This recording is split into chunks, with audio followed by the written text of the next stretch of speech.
ಇವತ್ತಿನ ನಮ್ಮ ರಾಜ್ಯದ ಹವಾಮಾನದ ವರದಿ ಮತ್ತು ಜಿಲ್ಲಾವಾರು ಮಳೆಯ ಮುನ್ಸೂಚನೆಗೆ ನಿಮಗೆ ಸ್ವಾಗತ. ಜೂನ್ ತಿಂಗಳು ಮುಗಿಯುತ್ತಾ ಬಂದರೂ ರಾಜ್ಯದ ಹಲವು ಕಡೆ ಮುಂಗಾರು ಮಳೆಯ ನಿರೀಕ್ಷಿತ ಮಟ್ಟದಲ್ಲಿ ಇನ್ನೂ ಸುರಿದಿಲ್ಲ. ಹಾಗಾದ್ರೆ ಇವತ್ತು ರಾಜ್ಯದ ಯಾವ ಜಿಲ್ಲೆಗಳಲ್ಲಿ ಭಾರಿ ಮಳೆಯಾಗಲಿದೆ, ಹವಾಮಾನ ಇಲಾಖೆ ನೀಡಿರುವ ಪ್ರಮುಖ ಮುನ್ಸೂಚನೆಗಳು ಏನು, ಕಂಪ್ಲೀಟ್ ಡೀಟೇಲ್ಸ್ ಈ ವಿಡಿಯೋದಲ್ಲಿ ತಿಳಿಸ್ಕೊಡ್ತೀವಿ, ಕೊನೆವರೆಗೆ ನೋಡಿ. ಮೊದಲಿಗೆ ಕರಾವಳಿ ಭಾಗದ ಜಿಲ್ಲೆಗಳ ಬಗ್ಗೆ ನೋಡೋದಾದ್ರೆ ಭಾರತೀಯ ಹವಾಮಾನ ಇಲಾಖೆ IMD ನೀಡಿರುವ ಮುನ್ಸೂಚನೆಯಂತೆ ಕರಾವಳಿ ಕರ್ನಾಟಕದಲ್ಲಿ ಮುಂಗಾರು ಮಳೆ ತೀವ್ರಗೊಳ್ತಾ ಇದೆ. ದಕ್ಷಿಣ ಕನ್ನಡ, ಉಡುಪಿ ಮತ್ತು ಉತ್ತರ ಕನ್ನಡ ಜಿಲ್ಲೆಗಳಲ್ಲಿ ಇವತ್ತು ಭಾರಿ ಮಳೆಯಾಗುವ ಮುನ್ಸೂಚನೆ ಇದೆ. ಹಳದಿ ಅಲರ್ಟ್ ಘೋಷಣೆ ಮಾಡಲಾಗಿದೆ.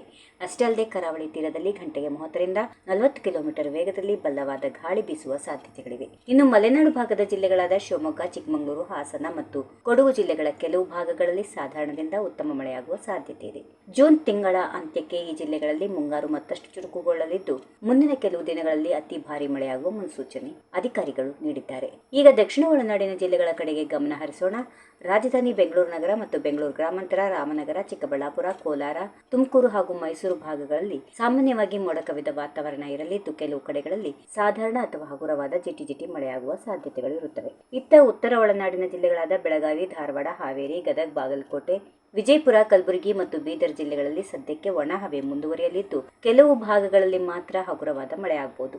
ಈ ಬಾರಿ ರಾಜ್ಯದಲ್ಲಿ ಒಟ್ಟಾರೆ ಮುಂಗಾರು ಮಳೆಯಲ್ಲಿ 41% ಕೊರತೆ ಕಂಡು ಬಂದಿದ್ದು ಜೂನ್ ಕೊನೆಯ ವಾರದಲ್ಲಿ ಮಳೆ ಚುರುಕಾಗುವ ಭರವಸೆಯನ್ನು ಹವಾಮಾನ ತಜ್ಞರು ವ್ಯಕ್ತಪಡಿಸಿದ್ದಾರೆ. ಹವಾಮಾನ ಇಲಾಖೆಯ ಪ್ರಕಾರ ಜೂನ್ 29ರ ನಂತರ ರಾಜ್ಯಾದ್ಯಂತ ಮುಂಗಾರು ಮಳೆ ಮತ್ತಷ್ಟು ಚುರುಕುಗೊಳ್ಳಲಿದ್ದು ಕರಾವಳಿ ಸೇರಿದಂತೆ ಹಲವು ಜಿಲ್ಲೆಗಳಿಗೆ ಆರೆಂಜ್ ಅಲರ್ಟ್ ಘೋಷಿಸುವ ಸಾಧ್ಯತೆ ಇದೆ. ಆದ್ದರಿಂದ ಕರಾವಳಿ ಭಾಗದ ಮೀನುಗಾರರು ಸಮುದ್ರಕ್ಕೆ ಇಳಿಯುವಾಗ ಎಚ್ಚರಿಕೆ ವಹಿಸಬೇಕು. ಹಾಗೆ ಬಿತ್ತನೆ ಕಾರ್ಯಕ್ಕೆ ಕಾಯುತ್ತಿರುವ ರೈತ ಬಾಂಧವರು ಮುಂದಿನ ಕೆಲವು ದಿನಗಳ ಹವಾಮಾನ ಬದಲಾವಣೆಯನ್ನು ಗಮನಿಸಿಕೊಂಡು ಮುಂದುವರಿಯುವುದು ಉತ್ತಮ.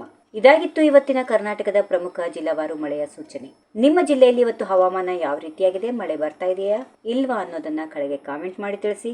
ಈ ಮಾಹಿತಿ ನಿಮ್ಗೆ ಇಷ್ಟವಾಗಿದ್ರೆ ದಯವಿಟ್ಟು ಈ ವಿಡಿಯೋಗೆ ಒಂದು ಲೈಕ್ ಮಾಡಿ, ನಿಮ್ಮ ಸ್ನೇಹಿತರೊಂದಿಗೆ ಶೇರ್ ಮಾಡಿ. ದಿನನಿತ್ಯದ ನಿಖರವಾದ ಹವಾಮಾನ ವರದಿಗಳಿಗಾಗಿ ತಕ್ಷಣವೇ ನಮ್ಮ ಚಾನೆಲ್ ಅನ್ನ ಸಬ್ಸ್ಕ್ರೈಬ್ ಮಾಡಿಕೊಳ್ಳಿ. ಹಾಗೆಯೇ ಪಕ್ಕದಲ್ಲಿರುವ ಬೆಲ್ ಐಕಾನ್ ಕ್ಲಿಕ್ ಮಾಡಿ. ಧನ್ಯವಾದಗಳು. If you like this video ಬೇಗ ಲೈಕ್ ಮಾಡಿ, ಕಾಮೆಂಟ್ ಮಾಡಿ, ಶೇರ್ ಮಾಡಿ ಹಾಗೂ ಯೋಯೋ ಟಿವಿ ಕನ್ನಡವನ್ನು ಸಬ್ಸ್ಕ್ರೈಬ್ ಮಾಡಿ.